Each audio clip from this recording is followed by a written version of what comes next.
পয়েন্টটা দিয়ে শুরু করেছি। আমরা 5700 বিএলওর কমপ্লেন দিয়েছিলাম।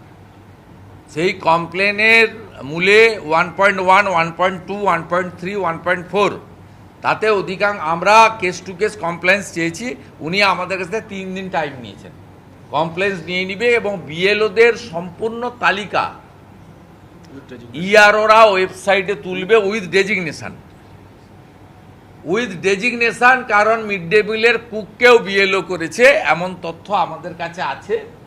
আমরা দাবি করেছি যে উইদিন 24 আওয়ার্স সমস্ত ইআরও এবং এইআরওদের ডাইরেকশন দেওয়া হোক যে বিএলওদের তালিকা ওয়েবসাইটে তুলতে হবে, পলিটিক্যাল পার্টিকে দিতে হবে, নইলে আপনাকে সেন্ট্রালি এখানে দিতে হবে এবং পাশে ডেজিগনেশন দিয়ে দিতে হবে। অ্যাসিস্ট্যান্ট টিচার, কমপ্লেন্ট এমপ্লয়ি বা 1.1 না পাওয়া গেলে অঙ্গনওয়াড়ি কর্মী, প্যারা টিচার যা যা আছে দিতে হবে। আমাদের কাছে স্পেসিফিক তথ্য আছে, আমরা আজকে বলছি না, আগে ইলেকশন কমিশন আমাদের দিক, স্যাটিসফাইড করুক, তারপরে আমরা বলবো।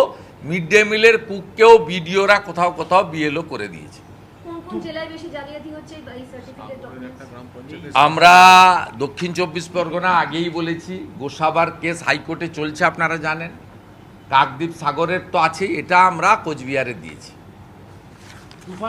সবচেয়ে বেশি করে এরা টার্গেট করে করছে দক্ষিণ 24 পরগনা, উত্তর 24 পরগনা, কুচবিহার, এইসব জেলাগুলো। তুফানগঞ্জ থেকে একটা অভিযোগ আসছে, বিএলও তৃণমূল নেতার বাড়িতে বসে এই এনুমারেশন ফর্ম বিলি করছেন। অভিযোগ এলে ধরা পড়বে।